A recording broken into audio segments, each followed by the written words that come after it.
Welcome to the Bedtime Tales, where every night brings a story to dream by. I'm your host, and tonight I'll be sharing Artemis Fowl, The Awakening of the First Memory, a tale woven from hidden labyrinths, ancient intelligence, and the quiet courage it takes to stand at the threshold between worlds. In this story, you'll discover a boy shaped by ambition, tested by loss, and transformed by a power older than any living memory. In this story, you'll journey to a hidden labyrinth, an ancient place where every secret has been sealed behind walls no one was meant to cross. There, a boy named Artemis Fowl will discover that to seek knowledge is not only an act of brilliance, but sometimes an act of peril that can change the world forever. So settle in, let the hush of evening surround you, and listen closely, because here, on the Bedtime Tales, no story is ever truly lost. In the sprawling manor that stood upon the windswept coast of Ireland, a hush had settled over the halls as night descended. The clocks that lined the study walls had been ticking in their steady rhythm, counting down the quiet hours. Amid the darkness, only the soft glow of server racks had kept watch over Artemis Fowl II, who had been seated in an old leather chair, his pale face lit by shifting screens. The boy genius had grown older, though no less formidable. 17 winters had shaped his features into something keener and more solemn. Though his father's legacy and his own exploits had brought him wealth and notoriety, an emptiness had settled behind his gray eyes, as though he were forever searching for something lost. A fragment of the Codex had been said to be hidden away, a piece of ancient fairy scripture thought to have been sealed from the world. It had been whispered that whoever possessed it would hold knowledge capable of breaking any shield and unbinding any magic. And so, while the rest of the manor slept, Artemis had been drawn once more into the labyrinth of secrets he could never seem to escape. His gaze had been fixed on a translation that scrolled across the screen, symbols flickering like restless ghosts. Each line had confirmed what he already suspected: the fragment was genuine. His breath had grown shallow as he read. Even now, after years of entanglements with the people, the allure of forbidden knowledge could still tighten its grip around his heart. A soft sound had broken the silence, a step so heavy it could have belonged to no other. Butler, his bodyguard and oldest companion, had entered the study, his presence as unshakable as the walls themselves. No words had needed to be spoken at first. A look between them had been enough to convey the danger that had begun to stir. It had been Butler's hand that had rested upon the printed script, the parchment almost delicate beneath his broad palm. In that moment, Artemis had felt a flicker of guilt. Every time he reached for power, someone else had been made to bear the risk alongside him. Yet the need to know had remained stronger than regret. The minutes had stretched, as the servers had hummed, translating line after line of the Codex. The glyphs had revealed incantations describing an ancient spell, something the people had buried deep in legend. No ordinary magic had been hinted at, rather, a force capable of unraveling protective wards that had shielded the fairy realm since time uncounted. It had been understood that such knowledge could never be allowed to drift into mortal hands. Yet it had come to Artemis all the same, drawn to him as if fate had always intended it. Outside the study's tall windows, the sea had churned under a sky heavy with stars. The air had held the scent of salt and the promise of something darker, something coming nearer with each breathless second. Butler's voice had rumbled low. The fragment had not arrived by chance. Someone had sent it with purpose, knowing Artemis would not be able to turn away. And in that silent moment, a knocking had begun at the manor's main door. 3 measured strikes, each reverberating through the stone walls as though the darkness itself had come calling. Artemis had felt a coldness spreading through his chest. He had always believed he would be ready, that every contingency would be accounted for. But as he rose from the chair, the certainty he carried so easily began to fray. The hall had been shrouded in shadow when Artemis stepped beyond the study door. The air had felt heavier, as though the knocking had stirred old memories into wakefulness. Butler had walked ahead, every step silent despite his great weight, his hand resting on the tranquilizer pistol hidden beneath his jacket. A second knock had sounded, slower than the first, yet somehow more insistent. No voice had called through the door, no silhouette had broken the leaded glass panes. Only the presence had been felt, an unseen gaze fixed upon the manor from the other side of the threshold. Artemis had known that if this were an ordinary threat, it would have been dealt with by the estate's security systems long before the intruder reached the entrance. Whoever stood beyond the door had been expected, or at least permitted, to come this far. A moment's hesitation had passed between the boy and his protector. Then the latch had been drawn aside, and the door had been opened upon the cold night. A figure had stood in the darkness, cloaked in a garment woven of midnight blue, the hood shadowing all but a pale mouth set in a hard line. No breath had been seen misting the air, no sound had been made as the visitor stepped across the threshold unbidden. It had been known at once that this was no mortal emissary. In the years since Artemis had first encountered the people, he had come to recognize their many disguises. Yet there had been something unfamiliar about this presence, a gravity that suggested an authority even beyond the LEP. A faint scent of moss and damp earth had followed the stranger, the perfume of realms hidden far beneath the world. A voice had spoken, soft as falling ash. The Codex has been awakened. This cannot be undone. Artemis had felt a chill as the words slipped into the hall, the syllables shaped in a language he had learned long ago, though it had pained him to speak it. The hood had been lowered then, revealing features fine-boned and ancient, eyes the color of polished obsidian. It had been known in that instant that this visitor belonged to the Council of Nine, a circle of elder fairies whose existence had often been dismissed as legend even among their own kind. Butler's hand had hovered near his weapon, though it had been understood that no human defense could prevail if this meeting turned hostile. Artemis had inclined his head, his voice measured despite the unease that curled in his chest. Then it would seem we have much to discuss. The stranger's gaze had not wavered. No acknowledgement of greeting had been offered, nor any sign of warmth. The fragment must be returned. Its theft has unbalanced the ancient pacts. Already the shields that conceal our worlds have begun to weaken. It had been clear that blame had been placed at Artemis's feet, though he had not yet understood how the fragment had reached his hands. He had lifted his chin, unwilling to yield so quickly. If the pacts are as fragile as you suggest, perhaps they were never worthy of trust to begin with. The hall had seemed to darken at those words, shadows gathering near the visitor's feet. For an instant, Butler had shifted forward, prepared to intervene. But the stranger had merely raised a thin hand, as if in command of the darkness itself. You are a child who has wandered too far into the dark. You have taken what was never meant for you. And now you will return it, or your world will suffer the same oblivion that nearly consumed ours. The words had fallen like a sentence passed. No threat had been spoken, yet none had been needed. Artemis had known then that the path before him would offer no chance of turning back. The fragment had been placed in his life for a purpose, one he would be forced to uncover before the balance between worlds collapsed for good. In the silence that followed, the stranger had stepped backward into the night, the shadows folding around them until the hall stood empty once more. A long breath had been released by Butler, though no relief had come. And in the quiet that settled, Artemis had realized he had become something he had never intended, not merely a collector of secrets, but their final guardian. By dawn, the manor had been swept clean of any trace that the stranger's visit had taken place. Yet the unease that had been left behind had settled in every corner, like the hush before a distant storm. It had been decided that the fragment would not be surrendered without answers.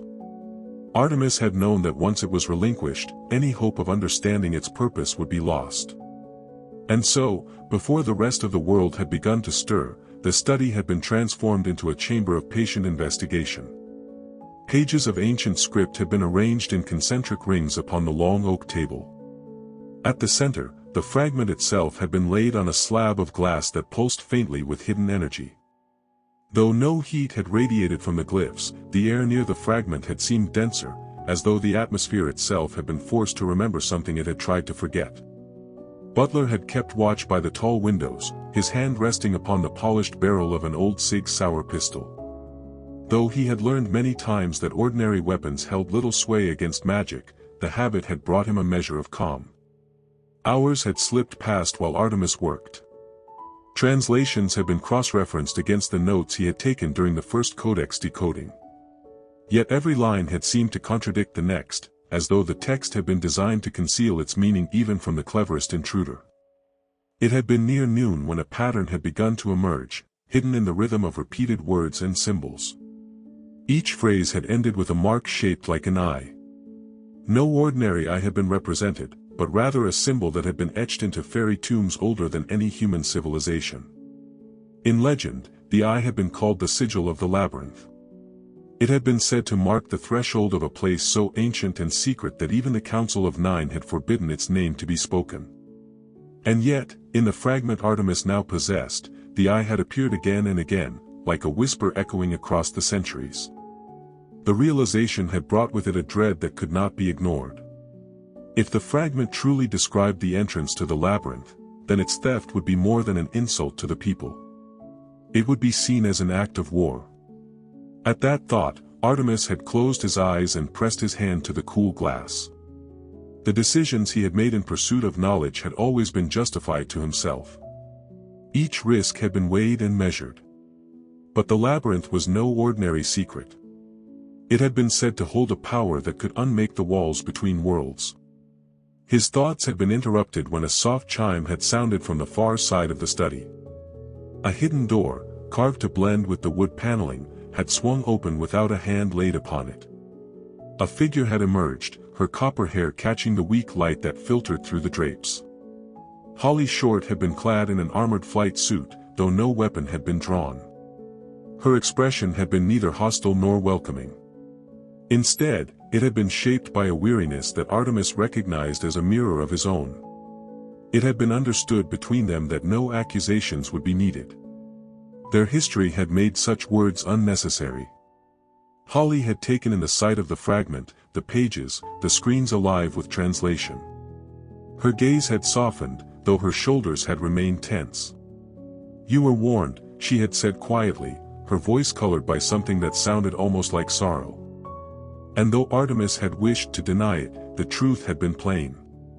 "I was," he had replied.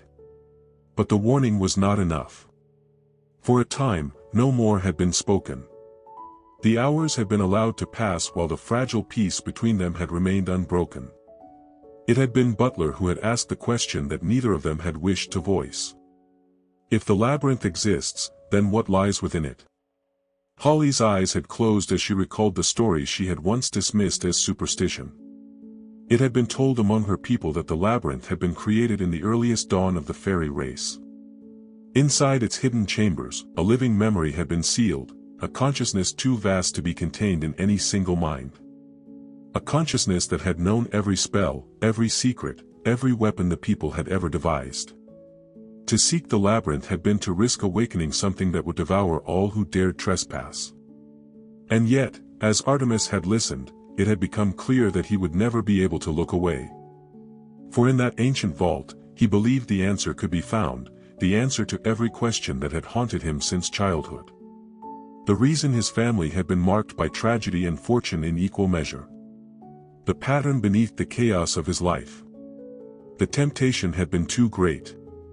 When the last light of day had begun to fade, Artemis had stood and lifted the fragment from its resting place. The weight of it had been heavier than any stone, as though it had been carved from the memories of the world itself. It had been known in that moment that a path had been chosen, and that no power, mortal or otherwise, would dissuade him from seeing it to the end. Preparations had begun in silence. Holly had watched without argument as the manor's old vault had been unsealed, revealing crates of equipment and provisions that had been gathered over years of obsession. Butler had overseen the loading of supplies into the armored van that would carry them to the western coast, where the final coordinates of the labyrinth had been hidden beneath an abandoned lighthouse.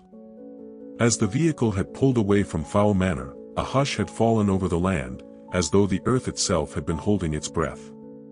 The roads had been empty of travelers.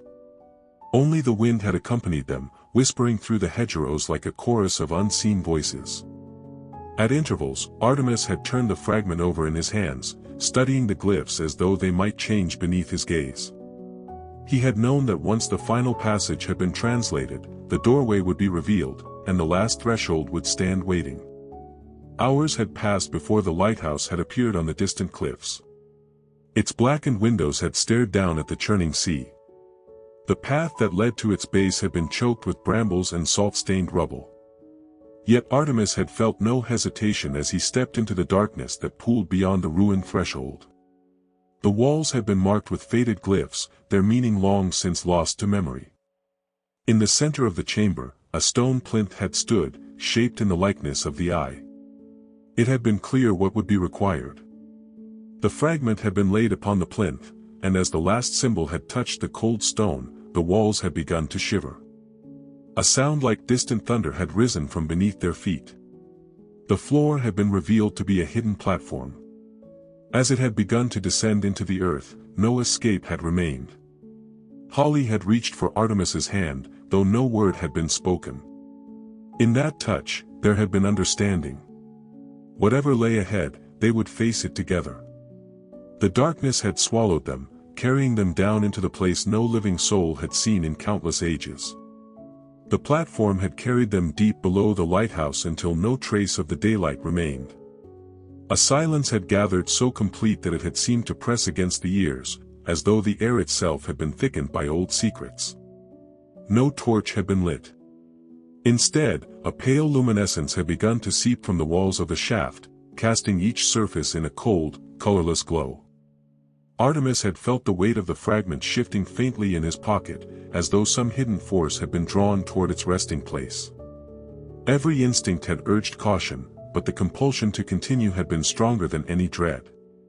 When at last the platform had slowed to a halt, the light had spread outward to reveal a passage carved from the bedrock itself. Its walls had been etched with countless symbols, the same I repeated over and over until the pattern seemed to pulse in time with the heart. No sign had remained of those who had created this place. No tool marks had been left to show that hands had shaped the stone. It had seemed as if the tunnel had been grown rather than built, called forth by some impossible act of will. Artemis had stepped across the threshold first.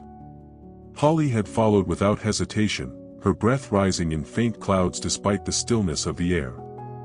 Butler had come last, his hand brushing the hilt of the short blade he wore across his back. Though no enemy had shown itself, a presence had been felt, watchful, patient, older than any civilization. The corridor had wound downward in a slow spiral.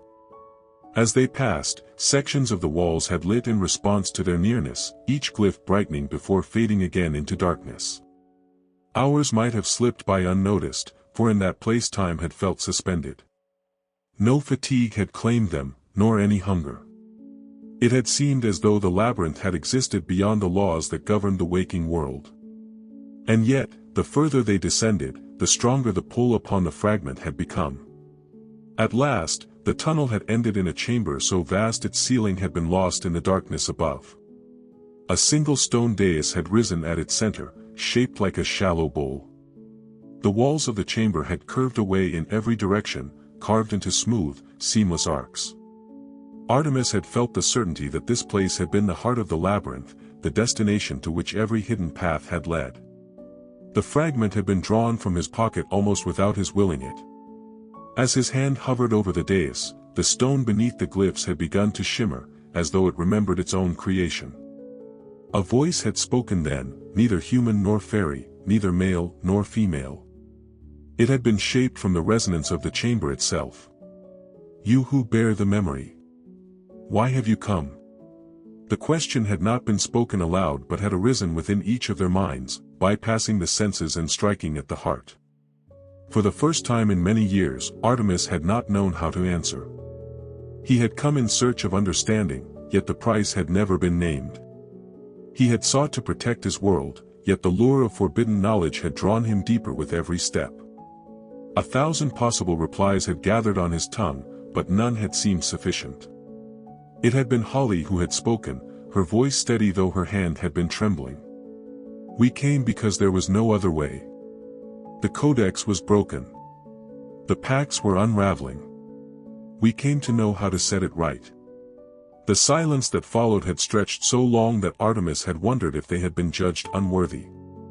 But then the chamber had begun to stir. The walls themselves had shifted, revealing carvings that had lain hidden beneath the smooth surfaces. Scenes older than history had been etched there, fairy cities carved from crystal, mortal armies wreathed in fire, gates that had opened between worlds. Each image had burned itself into their memories, impossible to look away from. In the dawn of all things, the voice had continued, the memory of creation had been entrusted to those who would not betray it. But time had proven all vows fragile.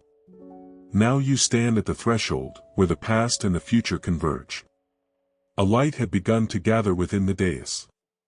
Slowly, it had shaped itself into an orb of swirling radiance, shot through with lines of black and silver. Within this vessel, the first memory endures. If it is claimed, it will remake all that has come before, and all that is yet to be. Will you bear this burden? Artemis had understood then that the fragment had been no mere key. It had been a test. The labyrinth had been waiting for someone to reach this place, to decide whether the hidden memory should remain sealed or be set free. A choice had been offered, though no promise had been made that the outcome would be for good. Butler's hand had closed on Artemis's shoulder, a silent reminder that even the strongest resolve could be broken by temptation. For a long while, no word had been spoken. The three of them had stood upon the brink of something that could not be undone. At last, Artemis had raised his eyes to the unseen presence. If this memory is not claimed, will the pacts continue to decay? They will, the voice had answered. And in time, all boundaries will fall. Your world will be consumed, as ours nearly was. Holly's gaze had met his, and in that moment he had known that she would stand beside him, no matter the cost. Slowly, Artemis had extended his hands to the orb. The moment his fingers had brushed its surface, a shock had coursed through him, as though every nerve had been struck by lightning.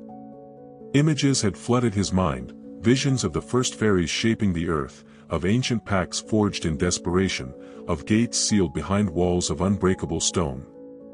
And deeper still, he had glimpsed a truth he had never imagined, that his family's fortune, their endless dance with peril and triumph, had been no accident. Long before his birth, a binding had been laid upon his line, marking them as keepers of the threshold between worlds. The memory had burned itself into him, searing away every illusion. When at last the visions had receded, he had found himself kneeling upon the stone floor, the orb dimmed and silent in his hands. The chamber had grown still once more. The burden is accepted, the voice had said, softer now, almost fading. Let what was hidden be known. A passage had opened in the far wall, revealing a tunnel that led back toward the surface. And though the memory had settled upon him like a mantle he could never remove, Artemis had known that no regret could be permitted. The choice had been made, and the consequences would follow. As he rose, Holly had stepped to his side, her expression grave but resolute. No word had been needed between them. Together, they had begun the long ascent toward the world that waited above, changed forever by what they had learned. The ascent had taken hours. As the hidden passage wound steadily upward, the darkness had softened to a dim glow that had seemed to follow them, illuminating each step but never revealing its source. No word had passed among the three travelers. A silence had gathered around them, neither hostile nor peaceful, but simply the hush of something ancient watching. The memory that had been sealed within the orb had remained bright in Artemis's mind, flickering behind every thought like a lantern held too close to the eyes. Each image it had revealed had carried a weight beyond any secret he had ever uncovered. No part of him had been untouched by it. He had understood that a bond had been laid upon his bloodline in the age before history, a covenant to watch the boundary between worlds, to stand as guardians when the veils grew thin. What had once been called luck, or destiny, had been revealed instead as obligation, handed down through the centuries like a hidden inheritance. When at last the passage had ended, it had emerged into the hollow beneath the lighthouse. A faint dawn had been leaking through the shattered windows above, painting the chamber in pale gold. Butler had stepped forward first, scanning the ruin for any sign of movement. His hand had rested upon the tranquilizer pistol once more, though his eyes had held a caution no weapon could ease. Holly had followed, her boots crunching softly on the salt-streaked floor. She had seemed smaller in the washed-out light, her copper hair dulled to a shade almost gray. Yet the set of her jaw had betrayed no uncertainty. She had stood beside Artemis as though no other place could have been imagined. The dawn wind had carried with it the tang of brine and the more subtle scent of something older, like the memory of rain on stone. It had been clear that the labyrinth's awakening had not gone unnoticed. Even as Artemis had crossed the threshold into the broken courtyard, he had felt a subtle vibration underfoot, as though the ground itself had been drawing breath. His gaze had lifted to the cliffs beyond, where the land fell away to the sea in a sheer drop. There, upon a ledge that had once held the lighthouse's signal fire, a figure had stood motionless, silhouetted against the rising sun. No sound had been made as the figure stepped forward, revealing the same midnight cloak that had marked the emissary from the Council of Nine. But this time, no concealment had hidden the ancient face beneath the hood. Eyes as dark as obsidian had met his, and in that gaze Artemis had felt the knowledge that every step he had taken had been foreseen. "The first memory has been awakened," the figure had said, though no breath had stirred the morning air. "What was hidden has begun to move again." No challenge had been offered. No condemnation had been spoken. Only the simple truth, delivered without malice or triumph. Artemis had felt Holly shift beside him, her hand brushing lightly against his arm. It had been understood that nothing he might say could change what had already been set in motion. "What will happen now?" he had asked, his voice little more than a whisper. "The labyrinth's guardian will not remain bound," the figure had answered. "Already its presence has been sensed. Old alliances will be tested. Old enemies will remember their hunger." A faint stirring had seemed to pass through the air at those words, as though some vast shape had shifted far below the earth. The emissary's gaze had turned toward Holly. "You who were charged to hunt the stolen memory. You must now decide whether your duty lies with your council or with this mortal who has accepted the burden." For an instant, no word had passed between them. But Holly's eyes had not wavered from Artemis's. "My duty lies where it always has," she had said quietly. "With what is right, not what is safe." A stillness had settled over the courtyard. It had been understood then that no command would be given to seize the orb or to take Artemis prisoner. The council had chosen instead to wait and watch, to see whether the burden he carried would lead to salvation, or to ruin. "You will not be warned again," the figure had said at last. "The memory you bear is not a gift. It is a trial. If it is misused, all boundaries will fall." And with no further word, the emissary had stepped backward into the dawn light. A shimmer had passed across the ledge, and the figure had been gone, as though it had never stood there at all. A long breath had been exhaled by Butler. In that soft sound, the fear and the relief of the moment had mingled until no separation had remained. Artemis had lifted his gaze to the empty sky. Though no sign had remained of the emissary's passing, he had felt a certainty that eyes older than any civilization were fixed upon him still. No rest had been granted in the hours that followed. The lighthouse had been left behind, its broken stones reclaimed by silence. The armored van had carried them along the winding coastal roads, though the sense of departure had proved illusory. For everywhere Artemis turned his thoughts, the memory of the labyrinth had awaited him. The orb had been sealed within a containment case, lined with alloys designed to suppress resonance fields. Yet even in that prison, it had pulsed faintly, as though it had been unwilling to be forgotten. At intervals, Holly had studied the case with an expression that had betrayed no fear, only a weary recognition of the burden it contained. Butler had driven without speaking, his gaze fixed upon the horizon. The hours had passed until the manor had been reached once more. The gates had swung wide to admit them, though the place had seemed smaller than it once had. No security system, no fortress wall, had held any meaning against the power that now traveled with them. Within the study, the containment case had been laid upon the long table. The clocks that lined the walls had ticked steadily, marking out the ordinary passage of time, a quiet defiance against the intrusion of legend. Artemis had stood beside the case for a long while, his reflection pale in the polished surface. He had felt the truth pressing down upon him, that no victory had been achieved in the labyrinth, only the exchange of one peril for another. And yet, some part of him had welcomed it. For in that burden, he had recognized the first purpose he had felt in years, something greater than greed or ambition. A chance to shape the fate of more than his own family. It had been this thought that had carried him at last to sleep, though the dreams that came had been far from peaceful. He had dreamed of gates opening across the world, their thresholds alive with light. He had dreamed of voices calling through the breach, their words too vast to be understood. And in every vision, he had seen himself standing at the heart of the storm, the orb shining like a fallen star in his hands.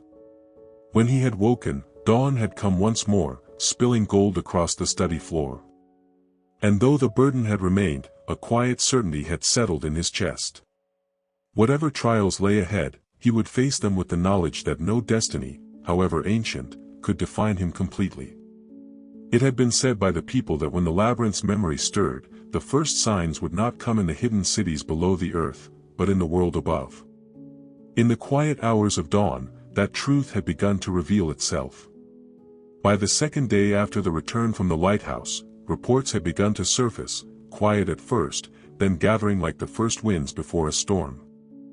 In the archives of the LEP, hidden beneath layers of encryption and wards, seismic anomalies had been recorded.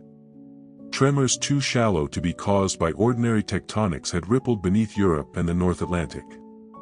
Though the readings had been dismissed publicly as instrument error, every commander in the lower elements had known better.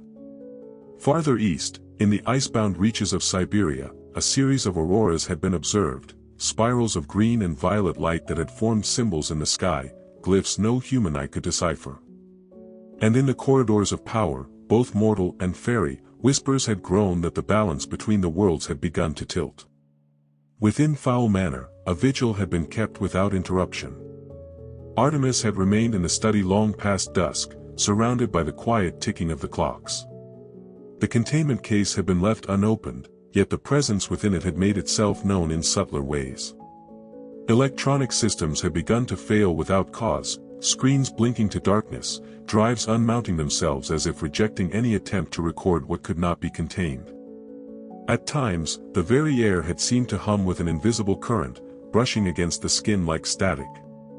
Though Butler had tried to restore the power relays, no lasting fix had been found. The manor had become a place half in shadow, where the modern and the ancient had collided in every corner. In those hours, Artemis had begun to suspect that the labyrinth's memory had never truly been sealed.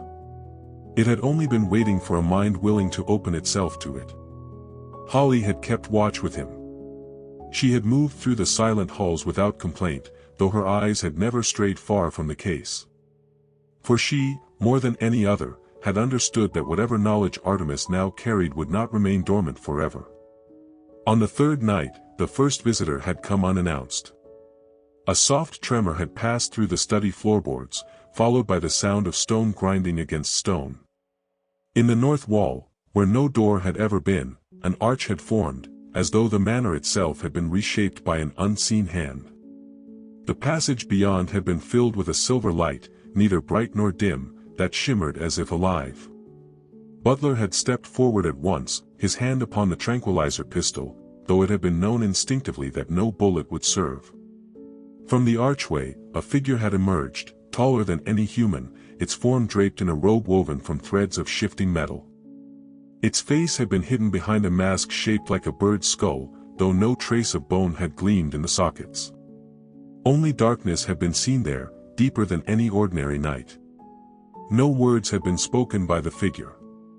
Instead, a single hand had lifted, palm outward, and the air between it and Artemis had shivered. A memory had risen unbidden, not his own but older, so old that even the fairies would have called it myth.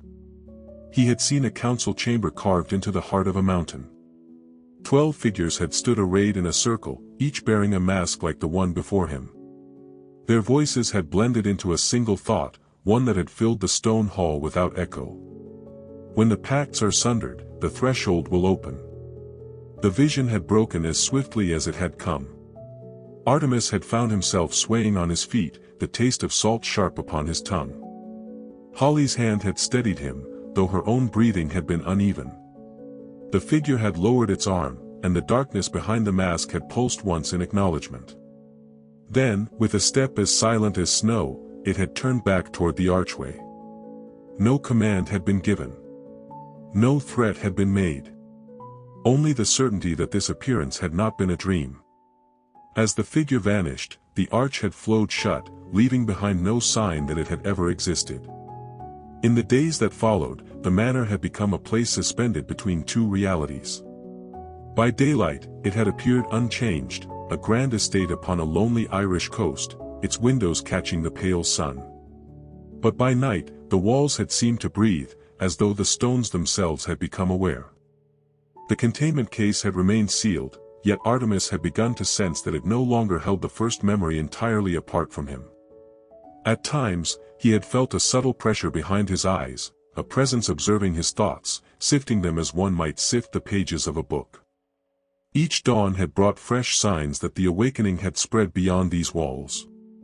Across Europe, weather had twisted into strange patterns, rain falling in rings instead of sheets, lightning striking in silence. In the hidden cities below, the people had gathered in hastily convened councils, their arguments sharp as knives. Some had called for the first memory to be returned to the depths at any cost. Others had whispered that this might be the long-foretold moment when a mortal would stand as the threshold's warden. And through it all, Artemis had watched and listened, though a growing certainty had taken root within him, that no consensus would be reached before events outpaced them all. It had been on the seventh night after the descent that the true change had begun. Artemis had woken before dawn, though no dream had pulled him from sleep. Instead, a tingling had spread across the skin of his palms, a low vibration that had seemed to come from within his bones. He had known, without any question, that the orb had begun to open. When he had entered the study, Holly had already been there, standing motionless before the containment case. Its alloy panels had parted along hidden seams, revealing the sphere nested within, radiant as a fragment of some distant star. The glyphs upon its surface had shifted in slow cycles, reconfiguring themselves into patterns that no translation could fix in meaning. For a long time, neither had spoken. They had only watched, as the sphere pulsed in the hush before dawn. At last, Holly had turned to him, her eyes reflecting the silver light. If it wakes fully, there will be no turning back. Artemis had nodded once. He had felt the same knowledge, like an echo vibrating through every cell. It was always going to wake, he had said softly. All I did was bring it into the light. The dawn had come at last, gilding the manor with a soft glow that had seemed almost out of place. As the first birds had called from the hedgerows, the orb had begun to shift upon its cradle, lifting without any hand to guide it. A sound had risen then, low and resonant, a note too deep to be called music, yet not a vibration alone. It had pressed against the skin, against the heart, as though something vast and patient had been trying to speak in a language older than breath. Butler had entered the study in that moment, and though his eyes had widened, no attempt had been made to draw his weapon. For the truth had been plain, no force of steel or sedative could touch what had been awakened. The glyphs upon the sphere had begun to spiral faster, until their motion had become a blur of shifting symbols. A single line of light had formed along the equator of the orb, bright as a blade. And in that moment, Artemis had felt the threshold open, not a door in the ordinary sense, but a place behind the eyes where memory and reality merged. He had seen a chamber of pale stone, lit by a sun no human eye had beheld. He had seen the first pacts sworn in voices that shook the earth. And he had seen a glimpse of what might come if the balance failed, cities reduced to glass, oceans boiled away, the last of the fairies fading into dust. The vision had passed as swiftly as it had come, leaving the sphere dimmed and silent once more. But Artemis had known, beyond all doubt, that the choice he had made could never be unmade. The first memory had been unbound. And now, across the hidden places of the world, those who had waited for this moment had begun to stir. When dawn had given way to morning, the manor had appeared almost unchanged. The grey stones had caught the weak sun in the same familiar way, the iron gates had stood unbreached. Yet in every quiet hall, the air had carried a tension too subtle to be measured. By the second hour after sunrise, the first signs of intrusion had appeared. The perimeter sensors, once unfailing in their vigilance, had begun to flicker without cause. Cameras had recorded frames in which the landscape had blurred, as though the lens itself had lost the will to see clearly. In the study, Artemis had watched the monitors without blinking. Though the orb had been sealed once more within its case, a certainty had settled upon him: they had been noticed. The awakening of the first memory had not been confined to visions and tremors. It had acted as a beacon, an announcement to every hidden faction that the long-dormant pacts had been disturbed. Holly had stood at his side, her expression a study in careful restraint. She had spoken little since dawn, but the tilt of her head and the tension in her shoulders had betrayed her thoughts. She, too, had sensed that the world had begun to shift. It had been Butler who had voiced what neither had wished to say aloud. There will be others. Some will come for the knowledge. Some will come to make certain it never leaves this room. No denial had been offered. And even as he spoke, the first ripple had reached them, a coded transmission, routed through layers of encryption so old that Artemis had needed several minutes to decipher it. The source had been unlisted, the signature buried under protocols that had not been used since the earliest days of the lower elements' hidden governance. The message had been composed of only 6 words. The threshold has no single guardian. When he had read it aloud, Holly had inhaled sharply. She had recognized the phrase at once. It had been a proverb among the oldest ranks of the LEP, those who had studied the vanished civilizations from which the people had descended. A reminder that no power, however carefully sealed, remained in one set of hands forever. In that moment, Artemis had known that his time as sole keeper of the first memory would be brief. Already, those who had waited in shadow had begun to converge. By noon, reports had arrived of cloaked figures sighted along the coastal roads, their faces hidden behind masks of silver and obsidian. Witnesses had spoken of faint tremors following their passage, footsteps that left no prints, voices that had seemed to echo without sound. At the same hour, satellite feeds had shown that the lighthouse above the labyrinth had collapsed into the sea. A plume of dust and spray had risen like a signal flare, marking the place where the threshold had opened. And through it all, Artemis had felt a calm that surprised him. The burden he carried had not grown lighter, yet the certainty of purpose had steadied him in a way no lesser ambition ever had. When the sun had fallen toward the horizon, he had given the first clear instruction of the day.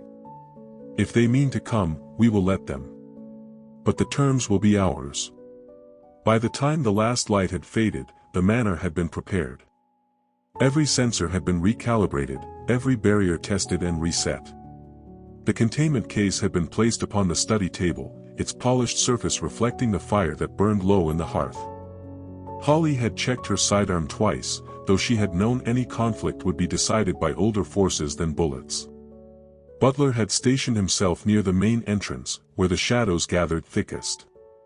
When the envoys arrived, no warning had been given. No vehicles had been seen approaching the gates. No footfall had sounded upon the gravel drive. Instead, the ancient arch that had appeared days before had returned, carved once more from nothing, as if the manor itself had remembered its hidden design. Through that threshold, 3 figures had emerged, each robed in dark fabric threaded with patterns that seemed to shift as the eye moved across them. No face had been shown. Instead, masks had concealed every feature, one wrought in the likeness of a serpent, another shaped as a moth, the third as a sun without rays. The one in the serpent mask had lifted a hand in greeting, though no warmth had been offered. "The circle of the pale accord greets you," the envoy had said, its voice layered and hollow.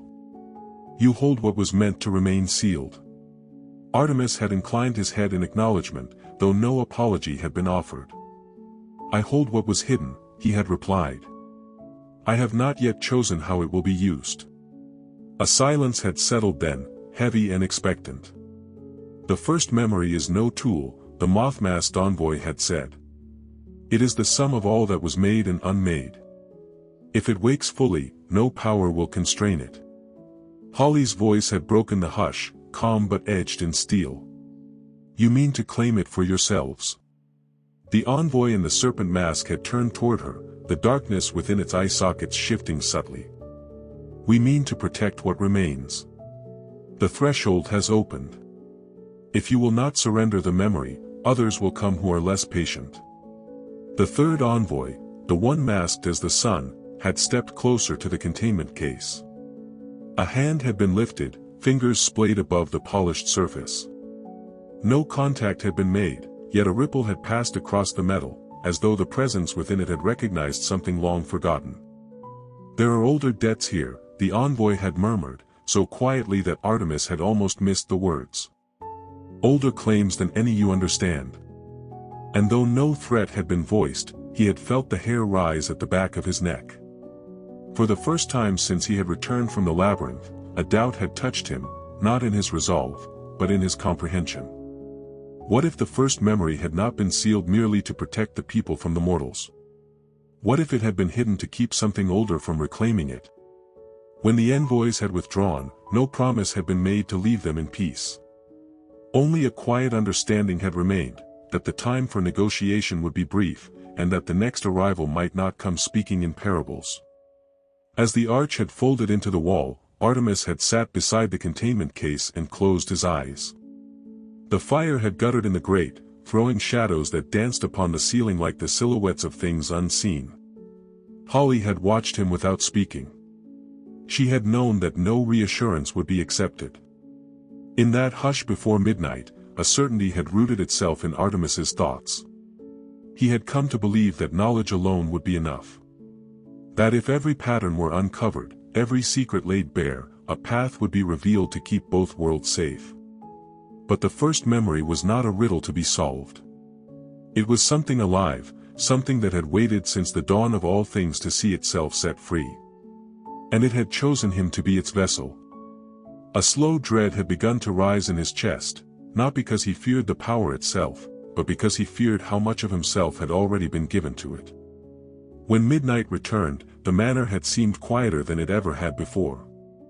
A hush had settled across the halls, dense as fog, so complete that each breath had sounded intrusive.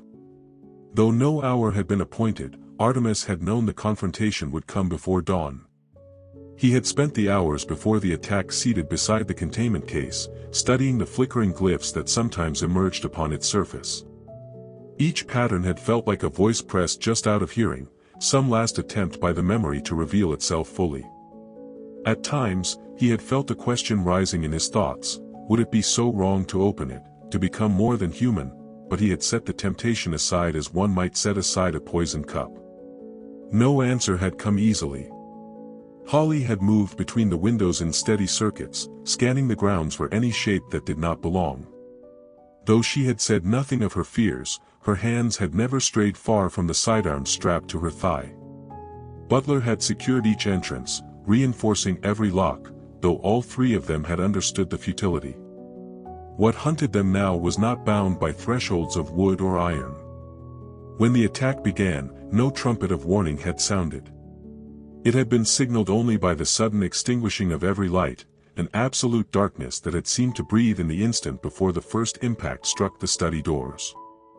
A concussion had followed, so deep it had felt as though the floor itself might crack. Shattered glass had rained from the upper transom in a bright cascade. Butler had moved at once to the breach, placing himself between Artemis and whatever force had come to claim the memory. And through the splinters of the door, a figure had stepped into the wavering firelight, clad in armor of polished onyx, a visor shaped in the likeness of a wolf's snarl. No word had been offered. No ultimatum had been spoken. Instead, the figure had raised a hand, and the glyphs upon the containment case had ignited in silent answer. Holly had fired first, 3 rounds of ionized charge that struck the intruder squarely in the breastplate. But each bolt had dispersed harmlessly, their energy absorbed by the dark alloy. Butler had advanced without hesitation. His charge had struck the armored figure with enough force to crush bone, but no cry of pain had answered. Only a low, harmonic tone had filled the air, resonant and terrible, as though the armor itself were alive. A second figure had appeared in the shattered doorway, bearing a staff topped by an orb of dull iron. At its approach, The very walls had begun to bleed lines of pale radiance, like veins drawn through ancient stone. They were not here to negotiate, Artemis had realized. This was a reclamation, long deferred. He had reached for the containment case even as the memory's glow intensified, flooding the study in silver so bright it threw every shadow into razor edges. Holly had moved to cover him, her silhouette stark in the brilliance. And in that instant, the memory had pressed itself fully into his thoughts. A single word had formed, clear and cold. Awaken. Artemis had known that to obey would be to change himself forever. No path back would remain. Yet as the armored intruders advanced, something older than fear had stirred in his chest, a conviction that if he did not act, the first memory would fall into hands that would wield it without conscience or caution. The containment case had begun to vibrate under his touch, humming in time with his heartbeat. Butler had grappled with the lead assailant, their struggle smashing furniture to splinters. Sparks had leapt from the floor as impact after impact struck the armor. Holly had fired again, this time aiming not at the enemy but at the staff in the second figure's grasp. The ion bolt had struck true, shattering the orb atop the weapon. A roar, like the sound of a collapsing cavern, had erupted as the intruder staggered. And in that moment of disruption, Artemis had made his choice. With both hands, he had pressed against the sphere. The glyphs had erupted into motion, no longer shifting but aligning into a single sigil, an eye wreathed in spirals. A shock had poured into him, white and endless, a torrent of images, voices, memories that had not been made for any human mind to bear. He had seen the first pacts forged by beings whose names had never been spoken aloud. He had seen the walls between worlds laid down like fences across a field. And deeper still, he had seen that the first memory was not merely a record of the past. It was the seed of something yet unborn. Some force that had once ruled unchallenged, shattered and hidden in fragments. The fragment in his hands had been only the smallest part. As the vision seared him, the sphere had lifted above the case, rising into the air. Light had poured from it, striking the armored figures. They had frozen mid-motion, locked in place by something far older and stronger than any weapon. The memory had spoken then, not in words but in a resonance that vibrated every cell of his being. If the threshold opens, you will stand as its warden, or you will fall as its betrayer. When the light faded, the intruders were gone, reduced to drifting ash that settled across the wrecked study. And the orb, now dimmed, had lowered itself back into his grasp. For a long time, no one moved. Then Holly had spoken, her voice ragged. "What did you see?" Artemis had looked down at his hands, feeling the last echoes of that impossible contact. "I saw the truth," he whispered. "The threshold isn't just a passage. It's a prison." By dawn, no further attacks had come. The manor had stood in silence, its walls scorched and cracked, the smell of ozone lingering in the corridors. Holly had treated Artemis's burned palms without comment, though her hands had trembled as she worked. In the hours that followed, they had pieced together what little could be confirmed. The first memory, far from being merely a record, had once been part of an intelligence older than the worlds it helped shape, a mind vast enough to fracture reality around it. When the ancient pacts were forged, that intelligence had been shattered, each fragment hidden in places no single faction could reach. And the labyrinth? It had been built not as a vault, but as a cage. Artemis had not merely unlocked knowledge. He had awakened a sliver of that buried mind, an entity that now watched him from the depths of his thoughts. He had not shared every detail of the vision. Not yet. Some truths could not be spoken before their time. But one conviction had settled unshakably in his mind: if all fragments were ever reunited, nothing living would remain unaltered. Yet even knowing this, he had felt no regret. For if the threshold must be defended, it would be by the hand that had dared to cross it. When dusk returned, the manor had felt less like a home than the shell of something that had once been alive. The walls had carried a faint glow in their deepest seams, pulsing in time with a hidden rhythm Artemis no longer pretended not to feel. The containment case had been left open upon the study table, though the orb no longer rested inside. Instead, it hovered in the center of the ruined room, shedding a wan silver luminescence that flickered as though it struggled to remain alight. Holly had stood at the far end of the chamber, her hand resting upon the holstered sidearm she had come to know would serve no purpose. She had watched Artemis without speaking, her expression half guarded and half afraid. The butler had kept to the threshold, where the last intact door still hung in its frame. No intruders had approached since the night of splintered shields, yet the sense of siege had grown rather than diminished. Artemis had not slept. In the hours since the memory's full awakening, his thoughts had been invaded by glimpses of a place that did not belong to any reality he knew, a city carved from seamless glass, floating above a black sea. He had sensed, rather than seen, the presence of the other fragments, dormant, watchful, waiting to be called. When he closed his eyes, he could feel them circling him like silent moons. If I chose to summon them, he had thought, would it be salvation, or annihilation? The question had remained unanswered. As twilight had faded to full dark, a tremor had passed through the manor, subtle, but unmistakable. The clocks upon the walls had stopped in perfect unison. And then, without sound or warning, the arch had returned. It had formed not in the study, but in the corridor beyond, where moonlight pooled upon the polished floor. Through it had stepped a figure Artemis recognized at once, the emissary of the Council of Nine, its midnight cloak unchanged, its obsidian eyes as cold as the first night they had met. But this time, the envoy had not come alone. A dozen others had followed, each masked, each robed in dark fabric, each bearing the sigils of old alliances. Among them, the circle of the Pale Accord, the veiled wardens, the agents of the Deep Tribunal. They had assembled in a half-circle, a living barrier across the hall. No word had been spoken for a long moment. Then the emissary had lifted a hand, and the darkness within its hood had stirred. The threshold stands open, it had said, the voice reverberating in every corner. You have seen what lies beyond. Artemis had inclined his head once. I have seen enough to understand that none of you wish it to be unsealed. A faint motion had passed among the envoys, an acknowledgement without assent. It was sealed because no single mind could be permitted to wield it, the emissary continued. Even you, with all your cunning, cannot bear it unbroken. A silence had gathered then, heavy as the tide before a storm. I did not claim it to use, Artemis replied. Only to keep it from those who would. And yet, the emissary said, it uses you still. Holly had stepped forward then, her voice low but unshaken. If you mean to take it, you should say so plainly. A second envoy, its mask shaped like a crescent moon, spoke then, its tone as cold as the winter sea. It is not a matter of will. The fragment you hold has begun to call to its kin. If it succeeds, all boundaries will dissolve. Butler's hand had flexed upon the tranquilizer rifle slung across his chest.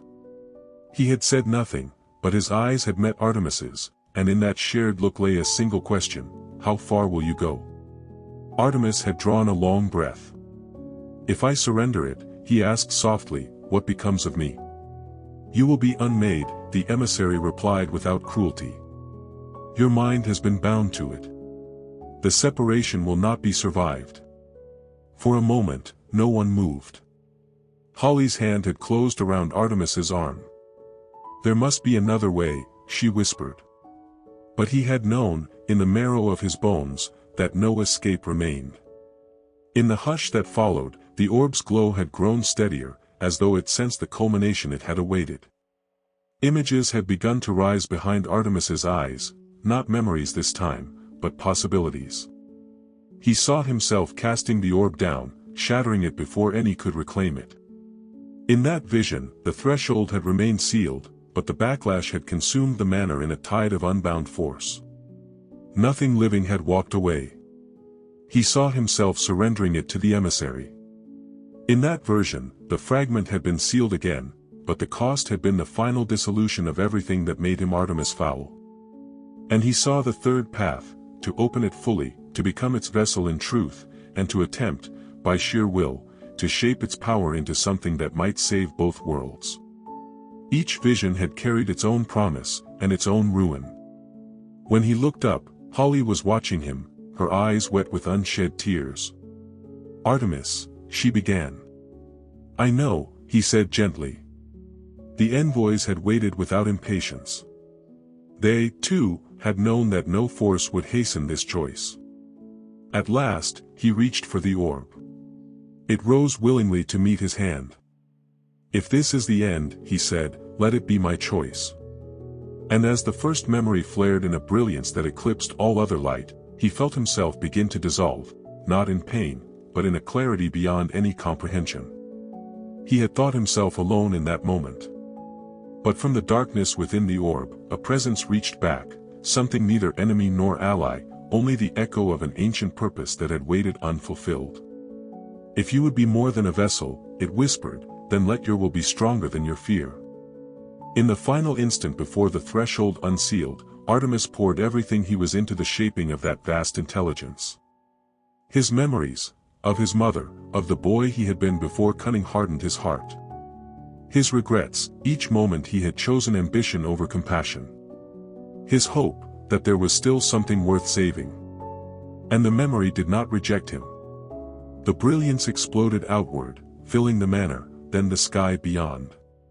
Every barrier dissolved. Every mask was burned away. Holly's voice had reached him as if from a great distance. "Don't leave me." But he could not answer, not with words. Only with the certainty that her faith in him had anchored the last fragments of his self. In that moment, the fragment accepted the shape he offered. And the threshold closed. Not with violence, but with a silent peace that spread through every hidden place it had touched. When Artemis awoke, dawn was rising over the Atlantic. He lay upon the study floor, the containment case shattered beside him. The orb had vanished, whether dispersed or transcended, he could not say. Holly knelt at his side, her hand pressed to his cheek. "You came back," she whispered.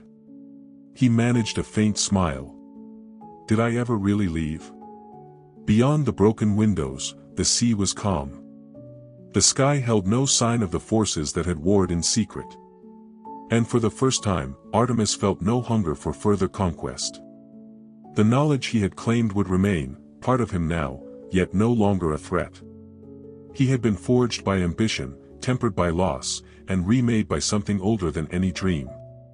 When Butler entered, he found Artemis sitting upright, Holly's hand still clasped in his. "It's over?" Butler asked quietly. Artemis nodded. "For now."